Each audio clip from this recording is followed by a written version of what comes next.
Hello NFL fans and welcome back to the Wall of NFL channel. In this video today I'm going to be recapping all of the action from week 5.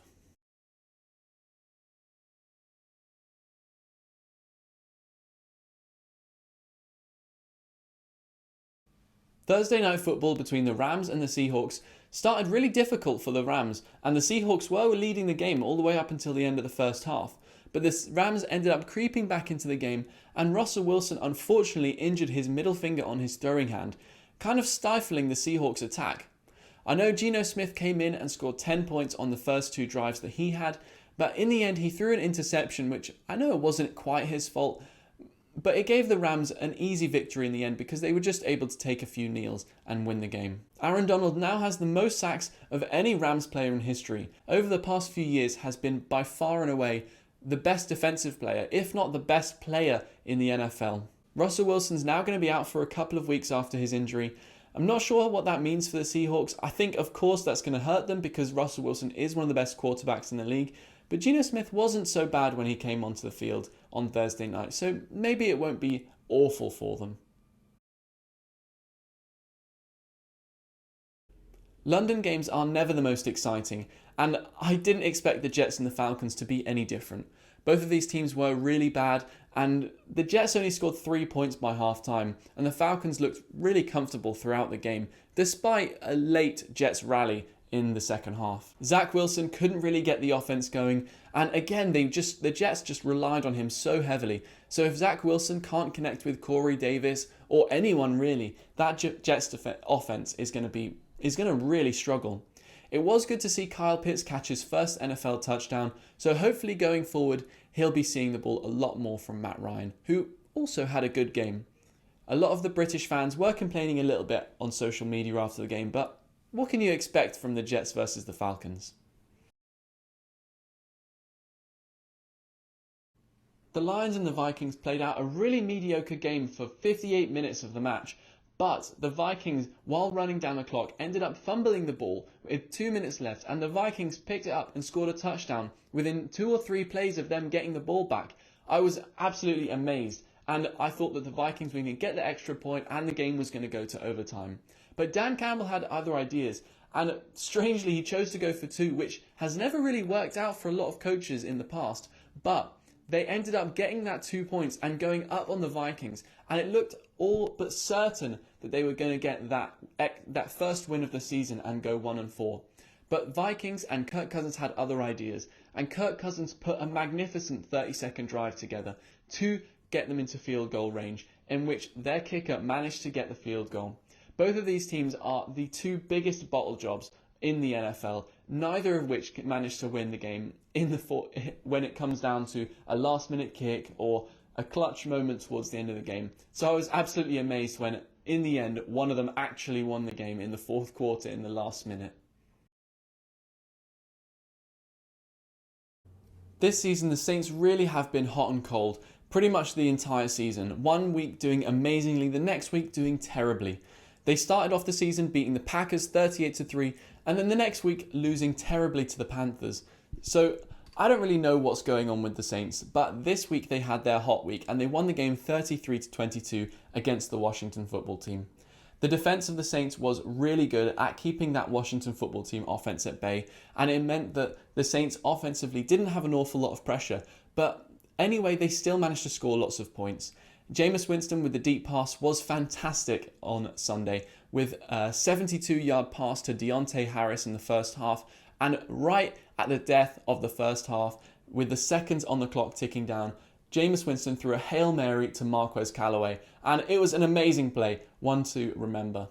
I think though that the Saints are really going to struggle to get into the playoffs this year if they keep up this hot and cold kind of thing that they're doing, and I think that they're going to struggle towards the end of the stretch when teams start to figure them out. With Michael Thomas coming back though, maybe they'll become less predictable and they'll be able to mount a few more wins together and With Michael Thomas coming back though, maybe they'll be able to string a few wins together and get to that 9-8 or 10-7 record that I think might be able to get them into the playoffs in the NFC this year.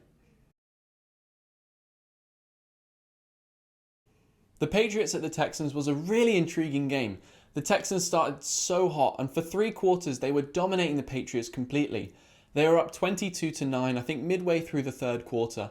And for somehow, the Patriots managed to just turn it on and ended up somehow winning the game. It was a battle of the rookies between Mac Jones for the Patriots and Davis Mills for the Texans. And Davis Mills really outshone Mac Jones on the other side. Davis Mills had a really bad week last week against the Bills in the terrible weather. But this week he managed to get 312 yards and 3 touchdowns and 0 interceptions. And he was just magnificent.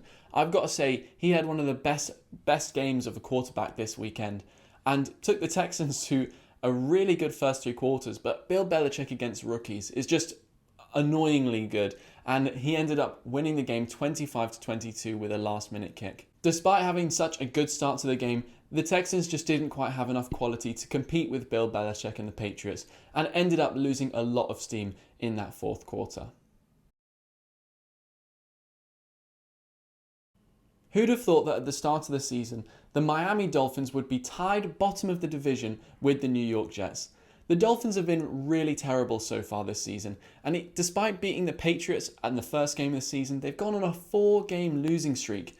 And whilst they have scored a few more points than the Jets over the whole span of the season so far, they've conceded so many more points than the Jets, and their defense is unbelievably even worse than the Jets as well. I think that conceding 45 points to the Buccaneers is okay, but when your offense only scores 17, that is just downright bad.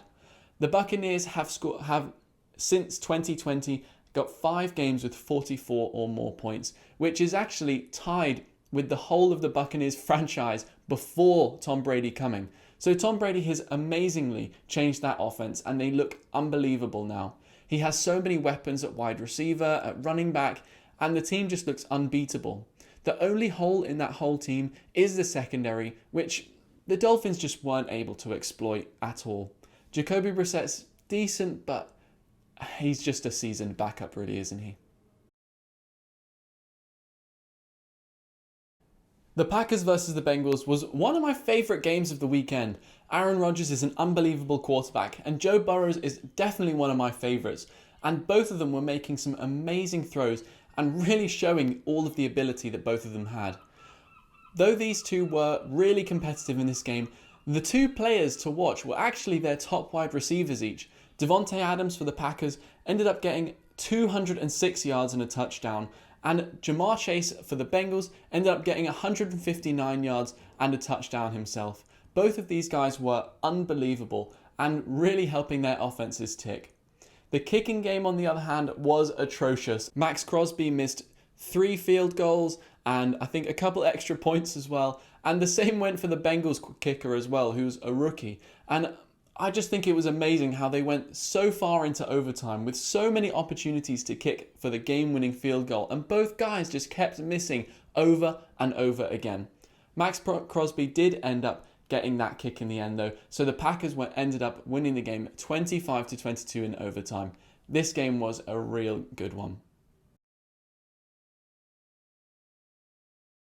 The Steelers largely kept the Broncos' offense at bay for pretty much the entire game until their last 4th quarter push.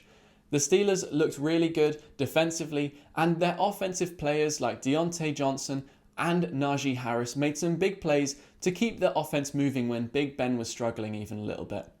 The Broncos, they started the year 3-0, and they beat the Texans, the Jaguars and the Jets, who are actually all 3 like the worst teams in the league. So there's no surprise that they were 3-0. And now that they're playing against tough teams like the Ravens last week, and I mean the Steelers are tough to play against, but they're not that great. And even then they still managed to lose the game and not look very competitive for most of it. So I'm a bit worried about the Broncos, but I guess they are still ahead of the Chiefs in the division. The Panthers started the game extremely well. Their defense was so solid, holding the Eagles to only 6 points by halftime and scoring 15 points themselves. The safety by the Eagles in the first half kind of summed up the entire first half for the Eagles. They ended up just snapping it through the back of the end zone, but just about missing out on the Panthers scoring a touchdown on them. I've got to say though, the second half, the Panthers looked terrible. The Eagles came out and scored 2 touchdowns, both running by Jalen Hurts. and they only scored 3 points themselves in the second half. So the Eagles ended up coming back and winning the game. Jalen Hurts was terrible in the first half, and he was decent in the second half. So they ended up winning the game. And I've got to say, I've got a lot of mixed feelings on Jalen Hurts because he's of course an excellent runner as we've seen, but throwing the ball, I think there's a lot of growth that still needs to happen if he's going to be a starting quarterback in the NFL for a long time. Sam Darnold has a decent game, and in the first half really showed he has great mobility for a guy that's not really known for that. But in the end, he was just not able to move the offense nearly as much as he should have been able to. Derrick Henry had an absolutely monstrous game against the Jaguars on Sunday. He had 130 yards and 3 touchdowns, making a lot of fantasy owners very happy, and of course a lot of Titans fans as well. They ended up demolishing the Jaguars, and whilst the Jaguars are a little bit competitive offensively, they have James Robinson at running back and of course Trevor Lawrence at quarterback. And Trevor Lawrence is actually showing to be really good and is making a lot of progressions week by week. I've got to say they did fight a little bit harder than I thought that a lot of Jaguars players would, considering they've lost all of their respect for Urban Meyer, their head coach. I think it's going to take a long time for the Jaguars to start competing in the NFL, especially because their defense is just so bad. I don't know whether Urban Meyer will have to leave the club to make that happen, or maybe that eventually he'll gain the players' respect again and they'll just start growing. I think it's going to take some time, but because they've got a franchise quarterback in Trevor Lawrence, in a few years' time they will be starting to compete again. The Browns and the Chargers was definitely the best game of this weekend. The Browns were unbelievable starting off, and they were running the game so well and got a real good lead early on. Their running game was fantastic, and that was the focal point of their offense. And I think having Baker Mayfield to complement the run game is a really good way of running that offense. And Kevin Stefanski was fantastic at play calling, and he's got a really, really good philosophy in the way he wants his team to play. I'm amazed by Kevin Stefanski, and I think he's definitely the linchpin of that team. I think that Justin Herbert on the other side of the ball, though, had an even better game than Nick Chubb's 150 yards and a touchdown. He was unbelievable, Herbert, with 4 touchdowns throwing the ball and a touchdown running it himself. He was just unreal, keeping the Chargers in the game all the way to the very end and making the clutch plays in the final moments to take them ahead of the Browns to win them the game. Justin Herbert looks like he's going to be helping the Chargers compete for the next 20 years potentially. He is that good. He's really, really fantastic quarterback, making amazing throws. I can just see in my mind all of the different amazing throws he was making. And yeah, I really suggest watching this one. I think both of these head coaches, Brandon Staley and Kevin Stefanski, are going to be competing against each other for a long time. Both of these guys are really good, and they're going to be keeping their teams competing all the way into the playoffs for a long time to come. The Raiders versus the Bears was a really defensive game actually. The Bears ended up winning the game 20-9, and I was actually really surprised that Derek Carr wasn't able to do more. In his first 3 games of the season, he was averaging 401 yards and was amazing for the Raiders. He was throwing the ball here, there and everywhere. But teams are starting to figure out the Raiders, and in the last 2 weeks now, Derek Carr's only averaged 201 yards. So there's a real difference, and I was very hesitant to jump on the Raiders bandwagon at the start of the season because this is kind of what they do. The Raiders start the year very hot and then kind of peter off when teams kind of figure them out. And I think teams are starting to figure out that Derek Carr is their only option offensively. So now if they aim to stop him, they're starting to keep the Raiders to quite a low scoring points. Last week they only scored 14 points against the Chargers, and this week only 9 against the Bears. The Bears defense also had a fantastic game, keeping the Raiders to only 9 points, and Khalil Mack in his game against his old club, the Raiders, he did really well, racking up 7 tackles, more than anyone else on the team on the day, and he had a sack as well, taking down his old quarterback, Derek Carr. Justin Fields looks like he's going to be getting a lot better. He's thrown his first touchdown of his NFL career now, and I think he may kick on, and this was a big win for Matt Nagy, who might keep his job a little bit longer after this one. You could really see that this was Trey Lance's first start in the NFL. He looked like he was really struggling throwing the ball, and he got a lot of passes defended by the Cardinals' defensive line. Both of these teams had really low amount of points because both defenses knew that they needed to play really well in this one. The Cardinals' defense knew exactly what the 49ers were going to do, run the ball. So they were able to really stifle the 49ers offense. And on the other side, the 49ers knew they had to keep the Cardinals to a low scoring points if they had any chance of winning the game. So it did end 17-10, and it was a really close game for a lot of it, despite the fact that it still felt kind of comfortable for the Cardinals because they had Kyler Murray, a guy that if they needed him to perform, could just pull a touchdown out of the hat and is just an unbelievable player. He looks like he could be in the race for that MVP crown at the moment, but he was a bit of a slow starter in this one, so maybe this game wasn't the best in helping his case for that. This win for the Cowboys was a very dominant win over the Giants.